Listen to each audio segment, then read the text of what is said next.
I feel the same way about it, the way I feel about the 80s Supergirl movie. It was a good time, and I will not apologize for it.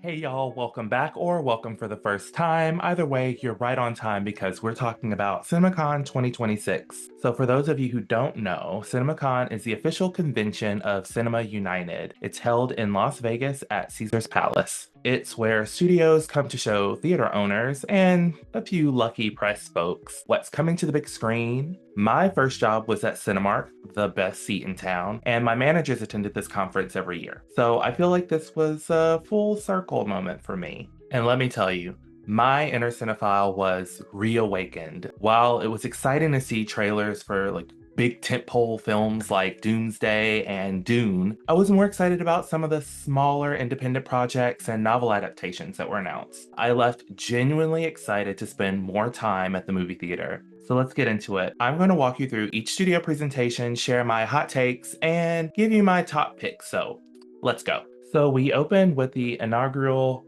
and I hate that word, I always mess it up, inaugural film showcase, which featured Angel Studios, Sony Pictures Classics, and Studio Canal. Angel Studios, so Angel Studios kicked off that film showcase, and their whole mantra was, and I mean they repeated it multiple times, audiences are choosing light. Now, I need you to hear me when I say this. It came across very much as audiences are choosing white. Because the first time I saw a Black person in any of the trailers was in Zero AD, which is a film about the birth of baby Jesus. And can I just point out, and in this film, Jim Caviezel, who played Jesus in The Passion of the Christ, is playing Herod in this film. It made me laugh. I guess there's some range or lack thereof, depending on how you look at it. I don't know what else he's been in, and I did not bother to IMDb Mr. Caviezel. And they had a couple of historical films that I'm sure they'll be taking some creative liberty with history. I know there's a film called Young Washington about George Washington, famously born in Virginia. He's played by a British actor, and I don't know why that made me chuckle, but it just made me chuckle. Anyway, yeah, I'd love to have some historians watch that movie. And there's another one, which I can't think of off the top of my head. You can visit my articles on Multiverse of Color, which I will tag in info section. But in that article, I put the studio is pursuing a very specific customer base. And I think kowtowing to that segment is just not sustainable. You may not agree.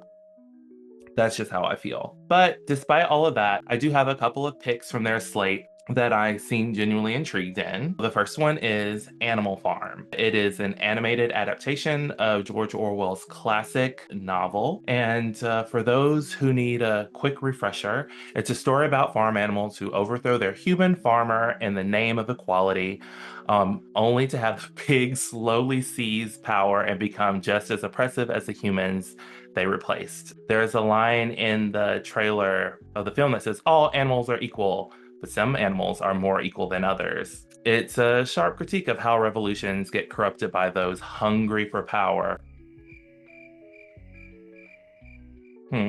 Anyways, the voice cast is pretty stacked. You have Seth Rogen, Woody Harrelson, Glenn Close, Kieran Culkin, Steve Buscemi, Laverne Cox, Aman Vellani, and it's directed by Andy Serkis. So I think it's going to be a good time. I have a feeling that a large portion of the general public is going to completely miss the point of this film and use it to continue fear-mongering communism and socialism as just a word that makes people afraid. That it'll miss this whole point of, power corrupts. So this film is just a warning. So we'll see if people catch it. Maybe this will give me a reason to sit down and actually read Animal Farm. I did not have to do that when I was in school. Actually, that's going to be a running theme because there are a lot of film novel adaptations that I'm really excited about. The next pick from this Angel slate is called Runner. It's Alan Ritchson is pulling a Jason Statham in this movie. I'm here for it. I love that man in an action movie space, and Owen Wilson is always good for a laugh. That energy is,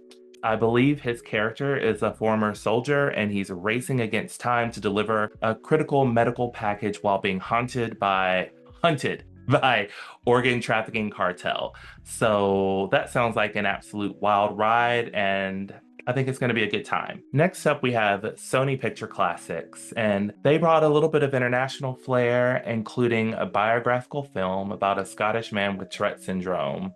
You know, the guy that used the N word during the BAFTAs. It was live, though there was a 2 hour delay and they still chose to air it. Yeah. Anyway, I feel like that was a wild one for them to open with, but then again, people bought tickets to Melania, so I guess we underestimate what people will show up for sometimes. Anyway, let's get to our top picks. First, there is Unidentified. It's a crime drama set in Saudi Arabia. The main character is a woman who's a detective.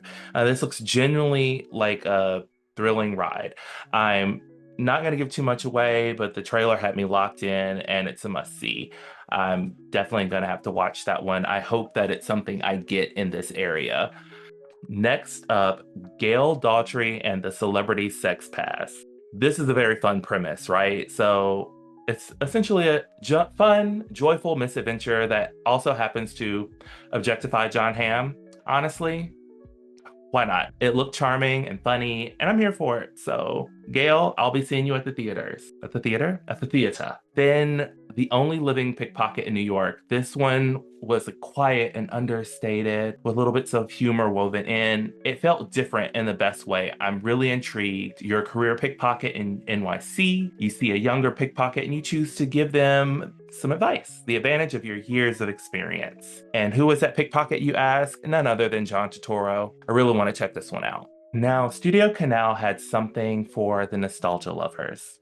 And you're going to see threads of nostalgia throughout this entire presentation. They're doing a re-release of Terminator 2 Judgment Day, and I didn't get to see this in theaters the first go around, so I'm pretty actually excited about that. I want to experience it on the silver screen. It is a classic. But let's get to the top picks. Everybody wants to me. You're very handsome, Taron Egerton, and everyone is flirting with you. Then there's some dark turn that gives me some serious Bewitched, Bothered, and Bewildered vibes. It's that Buffy episode from season 2 where everyone becomes obsessed with Xander. That energy. I have this theory that many things these days are inspired by Buffy. Movies, TV shows. That's just a humble opinion, I think. Next up, Elsinore. It's a biodrama that tells the true story of Ian Charleson, who faced incredible odds while preparing for his final performance as Hamlet at the National Theatre after receiving an AIDS diagnosis. The footage shown was a scene shared between Charleson actor Andrew Scott and his physician, played by Olivia Colman. It also seems like people are starting to forget how AIDS ravaged the community. Next up, Ink. This film is the story of a newspaper mogul, Rupert Murdoch's purchase of The Sun in 1969. To me, it asks the question, how does the credibility of a publication break down? What happens when you start bending the truth to push the narrative you want to tell? As someone who cares about media literacy, this spoke to me, directly to me, so I really want to check that out. Okay, y'all. Neon. This is where things get really exciting. Their chief distribution officer, Alyssa Fedorov. Y'all, I'm going to mess up names several times in this. It's okay. Just work with me. Ms. Fedorov said something that stuck with me. The industry cannot survive on tentpoles alone. And then they backed that statement up with a slate that had 0 weak titles. Every single film they showed had a purpose, a distinct voice, and something to say. I'm not even a big Godzilla person, but the trailer for Godzilla Minus Zero truly piqued my interest. Leviticus and Hope gave 2 completely different flavors of horror, but both trailers had me anxious in different ways. That's good filmmaking, that is range. But let's get down to my top picks. First, you have Hokum, which is out right now. This one looks so good. Adam Scott took the stage. He gave this passionate speech about why he loves film, why he loves horror, and he talked about discovering director Damien McCarthy's previous film Oddity as the first time in years he'd encountered that rare quality that activates your imagination long after credits roll. In the trailer, it was giving me these like The Shining meets Blair Witch Project, and the whole room was buzzing. I'm scared and I'm ready to see this movie. So I gotta take my butt to the theater because it is out now. I'll probably go this weekend. I love boosters.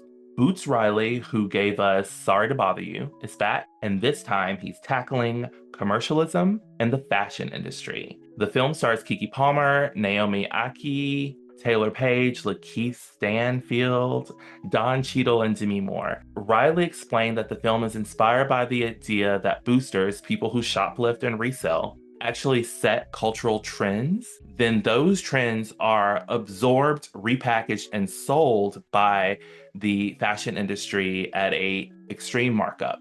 This film is a witty, layered commentary on capitalism wrapped in a stylish package. The footage shown was visually stunning, bold, monochromatic sets, wild camera work, humor, and heart. Don't sleep on it. Make sure you're at the theaters. Opening week, we have to support this film. Next up, A Place in Hell. This workplace drama stars Michelle Williams and Daisy Edgar Jones as rival attorneys. Chloe DeMont direct. The trailer set everything up perfectly. Williams' character is on the verge of making partner. Edgar Jones starts dismantling her piece by piece. The standout moment from the footage shown was when Edgar Jones delivers the line, and I'm paraphrasing here, "I'm not just going to replace you, I'm going to destroy your fucking life." The room exploded. The premise might be slightly uncomfortable, but damn, it looks entertaining. Opening on Christmas Day, it's bold, and I respect it. So I think there's a couple of other films opening on Christmas Day, but this is one I definitely want to see. I love Michelle Williams, both Michelle Williams, actually. The Queen of Bridges and this one. Now, Warner Brother, they came with the goods, y'all. All the DCU titles are given. I'll be at every single one. Clayface and Supergirl look like two very different takes on the superhero genre that are more focused on character than spectacle. And I appreciate that. I want to focus on other films, but if I could pick more than three, I would definitely include both of those titles. The Dune footage looked really intense. I wish I was more invested in that world. It's just not my thing. But oh my God, the trailer they showed us was giving like the storming of Normandy. It was very intense. And I was like, what is going on? But I digress. So let's get to my top picks. Practical Magic 2. It's a guilty pleasure. Every year at the top of October, I watch Practical Magic. It's a ritual. So when they announced the sequel with the returning cast, I had a pretty visceral reaction. And yes, it's nostalgia bait. I know that. I don't care. I will be in that theater opening weekend, the Evil Dead series. Okay, so Evil Dead Burn, which I believe is coming out this summer, and then Evil Dead Wrath next year. CinemaCon genuinely renewed my love of horror. And seeing these Sam Raimi films presented with such passion reminded me why people come back as they add to this franchise. Next up, Game of Thrones: Aegon's Conquest. Okay, let me start by saying that I've had this love-hate relationship with Game of Thrones over the years, but it has grown, especially with House of the Dragon. I love a world that builds on its lore, and after seeing this title pop up specifically, I got giddy over the thought of seeing Balerion the Black Dread on the big screen. With those roars and Dolby sound, I mean, that's cinematic history. I will patiently wait for this film. I will hype it up. I will be there. That's all I need to say about it. Moving right along. Sony Pictures had some great films on their slate. Breadwinner looks hilarious. There are a few others I'm genuinely excited about. But listen, The Legend of Zelda is coming to the big screen, and think about seeing that world on like IMAX. It's crazy. It's going to be an experience.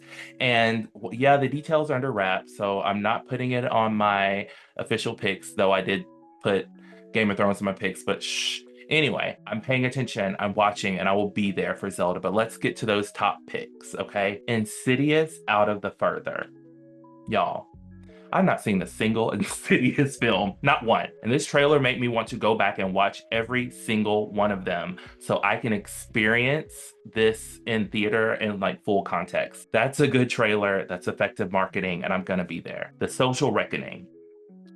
Social media is a lot, and a film that takes that on seriously is something I think we need right now. More details are to come on this one, but I am watching. And Clara and the Sun. This novel adaptation stars Jenna Ortega. The book is about an artificial friend who is an AI companion for children and what it means to be human. So this kind of thoughtful literary adaptation that I truly want to see, and I think it's a story that needs to be told.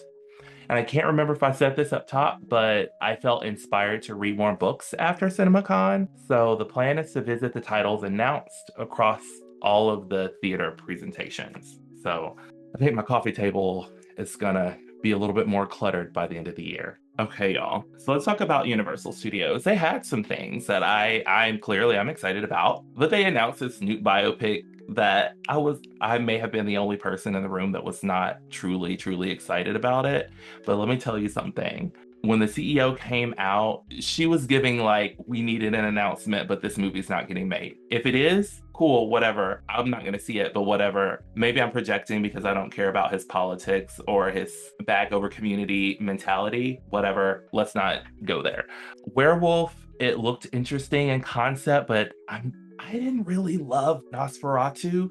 Famously, our Rewind episode is called Not For Us To. And it has a lot of the same DNA. It has the same director. It has a lot of repeat cast. And honestly, Dark Ages England setting is like a little too grimy for me. Like if I watch something cold, I need blankets. I feel like after watching that, I'm gonna need to take a really hot shower. Also had an early screening of Forgotten Island, and I truly can't wait to see it completely finished. It was such a great movie, but I'm gonna talk about my top picks. Okay. Oh, before that, also Disclosure Day. It looked interesting, and I'll be watching for that. But let's get to the top picks, okay? First, The Odyssey. Zendaya as Athena, period, full stop. But anyway, it's going to be this epic, sweeping cinematic retelling of Homer's Odyssey. I'm in. This kind of film, it's built for the theater. Like literally, it's meant to be seen on a big screen, and I'll probably see it multiple times. Violent Night 2, the premise of a murderous Santa Claus is honestly hilarious to me, and the first film was pretty funny. Now we're going back to that world, and we're adding Kristen Bell with a sword. I'm too in. David Harbour is a gift, and I'll fully admit that this segment could be slightly powered by my ongoing Veronica Mars rewatch. Whatever, I'll own it. I'm gonna watch it. And One Night Only, I enjoy rom-com. The leads seem to have really good chemistry, and sometimes that's all you need. This looks genuinely fun. I'm gonna watch it. Let's get to MGM. Amazon MGM Studios showed up. Verity is an adaptation of a novel I just started reading, and I'm gripped. The Sheep Detectives looks charming, and I'll absolutely be watching it. But my top picks: Masters of the Universe. I may have been a She-Ra fan first, but let me be clear. This film, it looks like the kind of big, bold, fun summer blockbuster that I didn't get to experience with the original Masters of the Universe film as a kid. So I'm gonna be there for this one. Your Mother, Your Mother, Your Mother. It stars Mahershala Ali, and he looked absolutely incredible in that trailer. The action sequences were giving Blade, and I'm pretty sure he was fighting with a bladed weapon. So I was just like, Marvel, get your together. The story looks layered, it's emotionally complex, and I'm really excited for this. Next, Spaceballs, the new one. I love Mel Brooks. They did A History of the World Part 2, and I didn't hate it, which, you know, for beloved IP is always a good sign. So I can't wait to see what they have in store. Let's get weird with it. I'm excited. Bought me a Las Vegas t-shirt in the airport to commemorate my trip.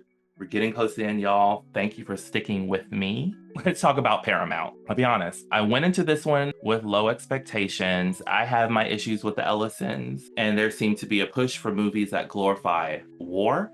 They announced a grounded Call of Duty film, along with a G.I. Joe adaptation and a new Top Gun film with Tom Cruise. During the Call of Duty sizzle reel, there is a caption that reads, "There's a soldier in all of us," which I was like, that's a wild thing to put up after they announced a possible reinstitution of the draft. I rolled my eyes. There have been this Air Force patriotism throughout the week, including a one-time Motion Picture Association America 250 award given to Steven Spielberg. Anyway, top picks. Scary Movie 6. The Wayans are back. That's it. That's the tweet. The non-Wayan Scary Movie films just didn't hit the same for me, and the franchise needed to go back into the rightful hands. Let's go. Next up, Street Fighter, Let Me Live My Childhood. I know people have complicated feelings about the original Street Fighter film, but I feel the same way about it, the way I feel about the 80s Supergirl movie. It was a good time, and I will not apologize for it. I'm showing up for this new one in the same way. But then they announced Children of Blood and Bone. I've been waiting for this film since they announced the pending adaptation. The cast is absolutely stacked with incredible Black actors. This story is set in a world inspired by West African mythology. We don't get to see African mythology in mainstream media very often. We get an occasional Anansi story. These stories deserve to be told on the big screen. I literally made a special trip to New Orleans to buy the book from a Black owned bookstore, and I'll be reading it as soon as I finish Verity. I'm also making my way through an African myths and legends book. It's a shame I don't know these myths like I know Greek stuff, and I hope this film sparks the retelling of more African stories. And let me tell you, they know how to close out a segment because they wrapped it up with Disney. We had a great old time with Disney because they allowed us to take pictures of things during the presentation. Everyone else was like, no photos. As they close things out, obviously, Avengers Doomsday is a given. You already know I'll be there. Yeah, I don't think I need to waste a pick on Doomsday. Y'all know I'm gonna be there. There are also some exciting animated projects like Hex and Gato that are in the pipeline, and Disney's presenting like 4 of the 6 summer of 3D films, which is the whole vibe. Well, maybe 3.5 since Spider-Man: A Brand New Day is also a Sony film.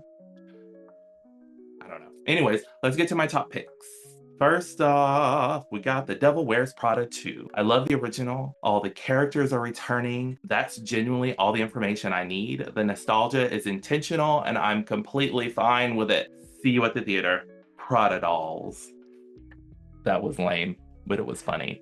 Wellfall. I've not stopped talking about this film since I saw the trailer at CinemaCon. I'm already not a fan of natural bodies of water, but being swallowed by a whale, yeah, that's a new fear that's been unlocked. And then, like, you're in the theater and they're making you watch that whole situation unfold of this person being swallowed by a whale whole. And you're disturbed and you're shaken it's cinema. It was a communal experience. And that's exactly why we go to the movies, because everyone was just in their chairs about it. It was wild. My heart was in my throat. And then you have Wild Horse 9. This is a layered film. It's set to CIA agents setting up a coup. And I hope it really inspires us to learn more about some of the up things our government has done in other countries. So, what are my final thoughts on CinemaCon 2026? Like I said earlier, this event reawakened my inner cinephile. I'm walking away from these presentations. I genuinely see myself spending more time at the theater, which honestly, that's the point, right? They're like, these films are meant to be experienced in the theater, and that's how we should be seeing them. The studio seems to understand something important right now, and that's you have to make experiences to get people into theaters, not just movies, experiences. And there were a lot of titles this year that were built for the big screen. Films that would lose something essential if you watch it at home on a laptop. There was also a message repeated throughout the week that studios are making commitments to original films and longer theatrical windows. Now we'll see if that holds. Studios like Angel that are courting very specific audiences at the expense of the rest of us. You just can't build a sustainable industry by centering one demographic and calling it the light. But that's a conversation for another day. For now, I'm ready for this movie year. The list is long, my wallet is worried, and my moviegoer soul is fully revived. So, drop your most anticipated picks in the comments. Let me know if you are as hyped as I am, and maybe I'll see you at the movies. Thank you for joining me here. Be sure to follow me on Instagram and Threads at reclaw.nonique. That is my name backwards. And follow the Rewind podcast on YouTube, Instagram, and TikTok at The Rewind Podcast. Thank you.